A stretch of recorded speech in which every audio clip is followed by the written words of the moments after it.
like to see the mayflies. Well, welcome to Put in Bay, and my name is Larry, and I'm going to give you this local tour. 요즘 핫한 필터예요. Well, Lake Erie is the fourth largest of the Great Lakes. 오, 완전히 너네 만반의 준비를 하고 왔구나. 이야, 남자 훌륭한데? 사진이라고. 여기 무슨 태국 같아. 진짜 무슨 태국 같아. 동남아 뚝뚝이 타고 다니는 것 같아. 동남아 같아. 아, 이거 뭐야, 징그스 이거. There's 26 islands in Lake Erie. They're all down at this end of the lake. 예쁘죠? 잘났다. And this is the shallow end of the 야, lake. 너는 From here to 이쁘다, 야.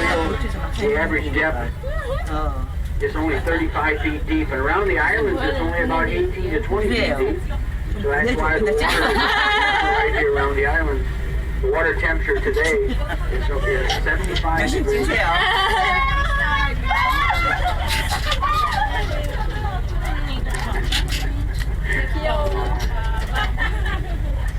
The deepest part of the lake is owned by Cleveland. It gets to about 210 foot deep. And of the 26 islands, half of those are in Canada. We're the third largest island. Put Bay is just the name of the village. We occupy just 1/4 of the island. This is South Bass Island. That's Middle Bass off to the left.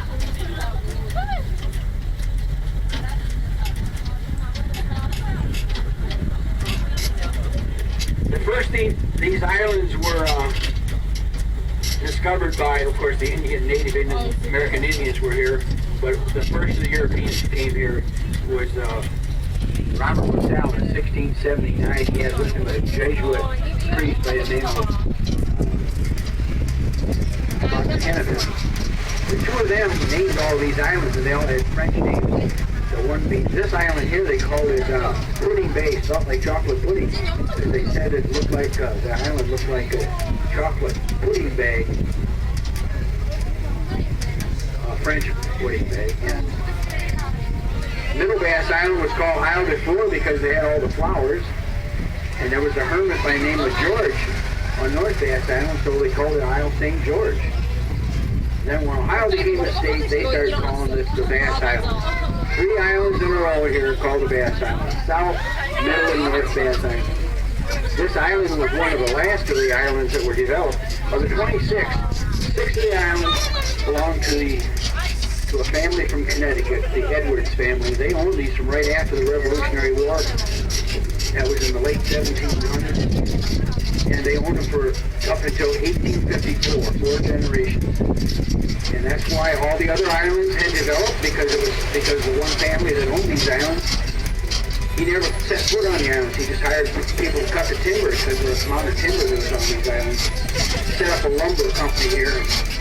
He kept the islands as long as he was able to cut trees and sell them, but they were all employees that lived here. Never had the island surveyed or sold any of the land on it.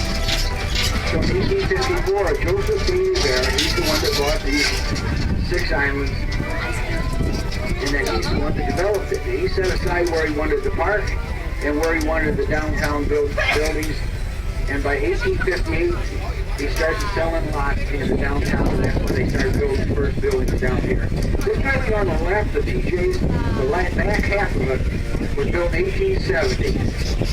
And it was a tavern upstairs, downstairs, and a hotel upstairs. And in 1906, they built the front part of the building because it was remodeled so it could be a casino. We had gambling on the island. It was legal in Ohio back in the early 1900s. This building on the left is where the slot machines were kept. Ohio had gambling up until 1920. This roundhouse bar on your left is a round building, 150 feet circumference on the inside. And that opened in 1873 as a restaurant, ice cream parlor. And it was built by a guy named Roundhouse Smith, that was his name. And he built the Park Hotel, which he opened 3 years earlier in 1870. At that time it was 25 rooms, and he advertised it was the only hotel on the island that had mattresses with springs. They had 1 bathroom per floor. That was a modern hotel in 1870. The Country House here is our oldest gift shop on the island. When you're downtown, stop in there and you can see a wide selection of gifts. We had 5 major hotels on the island burned down over the years, but of course, being an island in the 1800s, it happened in the wintertime. There was hardly any people to help you to put the fire out. The building coming up here on the left, the Bear Barrel Saloon, That's the fourth building on that site. The three previous buildings all burned down. And 1879, when a 800-room hotel was right there, that burned down in 1879. We didn't even have a fire station. We didn't get our first fire station until 1882, 3 years later. Now this was built in 1989, the Barrel Barrel Saloon. It's in the Guinness Book of World Records, longest continuous bar in the world. 406 feet long, and it seats over 1,100 people in there. And of course there's live entertainment at all these places throughout the downtown area. There are only 2 restaurants that are not in the downtown area. And both of them on this street here, if you go out, this is called Catawba Avenue, and this goes all the way out to the State Park, which is 2.5 miles to the left. And this Catawba Avenue here, this is named after a variety of grapes that's going on the island, Catawba grapes. And the building on the left was built in 1859. That was the first general store on the island, and Mr. Doler, Valentine Doler was his name, and he put his name on the building. He was also the postmaster, and in 1873, when they brought the telegraph to the island, he learned the telegraph. He learned how to receive and send. He was the only one on the island that could do that, so that he included that in his list of duties.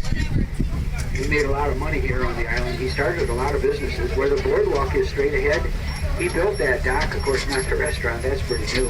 But the dock was built because in 1859, there were no automobiles, but that was the era of the steamboat. And there were 13 steamship companies on Lake Erie, and they used to bring all the tourists here starting in 1859. And they came from as far as Buffalo, New York at one end of the lake, Detroit, Michigan on the other. That's a span of 400 miles, because that's how long the lake is. So we have a lot of space for the tourist industry. We're the only tourist island in Lake Erie.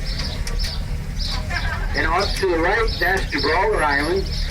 That's a 6¼ acre island, and what looks like a castle on the right-hand side, you can see the turrets of the castle. That's Jay Cook bought the island. He paid $3,000 for it back in 1864, and he built a 15-room castle for a summer home. That was the summer residence of the Cook family for 60 years. Jay Cook was a important part of our history. During the Civil War, as a banker in Philadelphia, he raised over almost $2 billion for the North by selling the war bonds. And then when the railroads were being built in our country, this is the guy that financed and built many of the railroads. When the East and West Railroads met in Utah, and they put a golden spike to symbolize the connecting of the East to the West. He's in the picture because he's the one that owned the railroad. And he's also the one that was the campaign finance manager for Abraham Lincoln. Salmon Chase was governor of Ohio before Lincoln took office, and Salmon Chase became the Treasury Secretary under Abraham Lincoln, and he ran for president 3 times. But this Jay Cook, the reason they were friends, because that was one of the things he did. He raised money for people that were going to run for president. He was handpicking the people he wanted to be president because he was such a rich man, and he had a lot of influence in Washington. He died in 1905. He was 83 years old, and his daughter, 20 years later, sold that island